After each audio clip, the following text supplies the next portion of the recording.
ঠাকুরনগর ঠাকুরবাড়ি এলেম রাজ্যের প্রাক্তন মন্ত্রী জ্যোতিপ্রিয় মল্লিক। বড়মা বীণাপানি ঠাকুরের মূর্তিতে মাল্যদান করলেন। হরিচাঁদ ঠাকুর ও শান্তিমাতার মূর্তিতে পুষ্পার্ঘ্য নিবেদন করলেন। জ্যোতিপ্রিয় মল্লিক অসীম সরকারের মমতা ঠাকুরকে প্রণাম প্রসঙ্গে বলেন, এটাই তো হওয়া উচিত, ধর্ম যার যার, উৎসব সবার। মমতা বন্দ্যোপাধ্যায় তো সে কথাই বলেন, মমতা ঠাকুরের পাশে আমরা সব সময় আছি, সব ধরনের সহযোগিতা করা হবে। বড়মা বীণাপানি ঠাকুর, কপিল কৃষ্ণ ঠাকুর থাকলে আরো খুশি হতাম।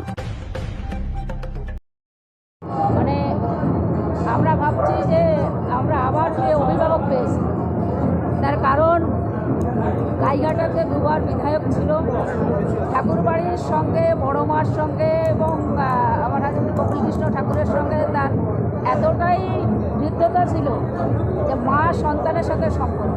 এবং ঠাকুরবাড়ির প্রথম উন্নয়ন যদি কেউ করে সেটা মাননীয় জ্যোতিপ্রিয় মল্লিকই করেছিল।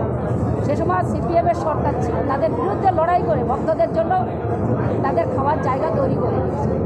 এবং আজকে যে কামনা সাগর মাননীয় মুখ্যমন্ত্রী মমতা বন্দ্যোপাধ্যায় লক্ষ লক্ষ ভক্তরা যে স্নান করছে, সেই এটাও কিন্তু জ্যোতিপ্রিয় মল্লিকের তার হাত দিয়ে ধরে কামনা হয়েছে। তো আমরা মনে করি যে আমরা আবার সেই অভিভাবক, আমরা এক বছর মিস করেছিলাম, আমরা আজকে সত্যি বড়মা ঠাকুরের সেই আশীর্বাদ আবার বড়মা, আমি জানি যে বড়মা সবারই আমাদের যেতে হবে, কিন্তু বড়মা আশীর্বাদ করবে, কেন এই বাড়িতে যেই আসবে তার আশীর্বাদ থাকবে। এবং মতুয়া ধর্ম হচ্ছে সর্বজাতি সর্বধর্মের মানুষকে নিয়েই মতুয়া ধর্ম।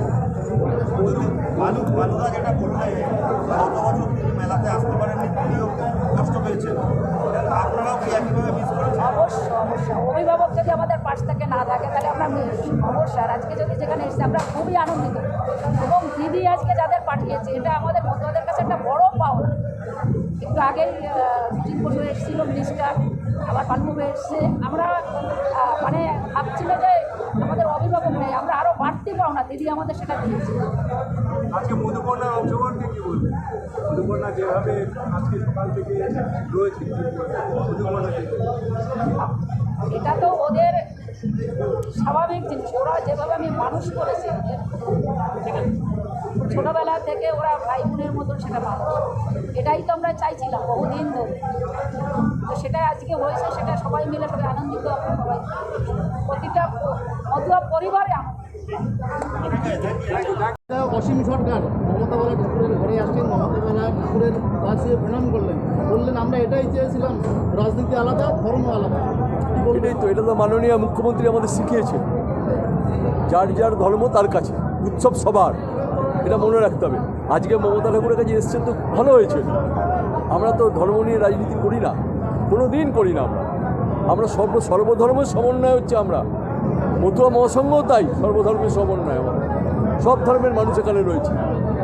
সুতরাং আজকে খুশি যে মমতা বন্দ্যোপাধ্যায় আমাদের পাঠিয়েছে, আজকে এসেছি, তার পাশে দাঁড়িয়েছি, পাশে বসেছি, এটা আমরা খুশি। সবাই যেন এই শুভবুদ্ধিটা যেন সবাই উদয় হয়, বিজেপির লোকেদের যেন শুভবুদ্ধিটা যেন উদয় হয়, যে সবাই মিলে একসাথে থাকা উচিত, ঐক্যবদ্ধ থাকা উচিত, ধর্ম নিয়ে বিভাজন করা উচিত না। আর বাংলায় ধর্ম নিয়ে বিভাজন করা যাবে না। শান্তনু ঠাকুরকেও দেখা গেল একটু নরম সুর, তিনিও বললেন যে আমার নিজেকে নিজে ধন্যবাদ দেওয়া উচিত। শান্তনু ঠাকুর বললেন যে যেহেতু দুই পরিবারের যে একটা বিবাদ ছিল সেটা ভুলে গিয়ে আমরা একসঙ্গে মেলা করছি।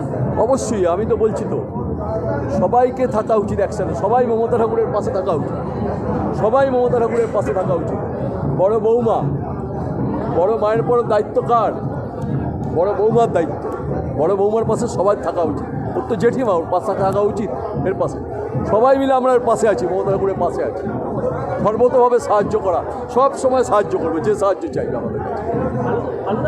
এই বিধানসভার আপনি বিধায়ক থাকাকালীন এই মতুয়া মেলা বলা যেতে পারে বড় আকার হয়েছে, না না, এটা এ মেলা বড়পুরই হয়। আজকে আমরা হয়তো 20 বছর 22 বছর 23 বছর রিলেশন আমাদের, তার আগে মেলা যুগ যুগ ধরে মেলা হয়ে এসছে। সুতরাং আমরা আসতে পেরে খুশি, আমি ধন্য। আমার সব থেকে মনে পড়ছে বড় মায়ের কথা, আমার সব থেকে মনে পড়ছে কপিল কৃষ্ণ ঠাকুরের কথা, এদের কথা মনে পড়ছে।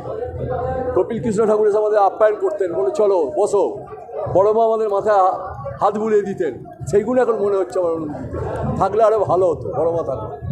কিন্তু মেলা যুগ প্রতি বছর বড় হবে, প্রতি বছরে মেলা বড় হবে।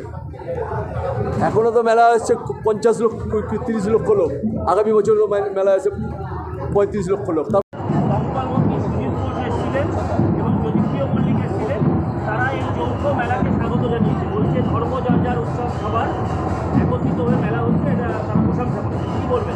সব ভালো কথা। এখানে যে 15-20টা গাড়ি নিয়ে ঢোকা হয়েছে মতুয়াদের ভিড় ঠেলে, সেটা যদি কারুর বিবেকবোধ থাকে তাহলে সেখানে ঢোকা উচিত হয়নি। ঠাকুরবাড়িতে আসলে গাড়িটা দূরে দাঁড় করিয়ে রাখা উচিত ছিল। প্রত্যেকটা ভক্ত আমাদের কাছে কমপ্লেন দিচ্ছে যে এখানে 15 থেকে 20টা গাড়ি দাঁড়িয়ে রয়েছে, আমরা যাতায়াত করতে পারছি না এখানে। এইরকম বিবেকহীন কাজ আমার মনে হয় কোনো ধর্মীয় স্থানে এসে করা উচিত নয়, যেখানে মানুষ কষ্ট পাচ্ছে, ভক্তরা কষ্ট পাচ্ছে। এটা ওনারা বলছেন যে এই মেলা যে যৌথভাবে করা হচ্ছে প্রশংসা করেছে এবং কোনো রাজনৈতিক বক্তব্য তারা আজকে এখানে রাখতে চান। আমিও রাজনৈতিক বক্তব্য রাখতে চাই না, কিন্তু ভক্তরা যেখানে আজকে কষ্ট পাচ্ছে তাদের গাড়িগুলো, প্রশাসনের গাড়ি এবং কনভয়ের গাড়িগুলো নিয়ে, তাতে তো একটা জটিল পরিস্থিতি তৈরি হয়েছে না। ভক্তরা এই কমপ্লেনটা দেবে কেন? ন্যূনতম একটা সেন্স থাকা দরকার যে এত ভিড়ে, লক্ষ লক্ষ মানুষের ভিড়ের মধ্যে গাড়ি নিয়ে আমরা ঢুকছি, সেটা সেই সেন্সটা তো থাকবে। হাফ কিলোমিটার দূরে গাড়ি, আমরাও তো কোনো তীর্থস্থানে গেলে আমরা গাড়ি দূরে রেখে আমি পায়ে হেঁটে যাই, এটাই হচ্ছে তফাৎ।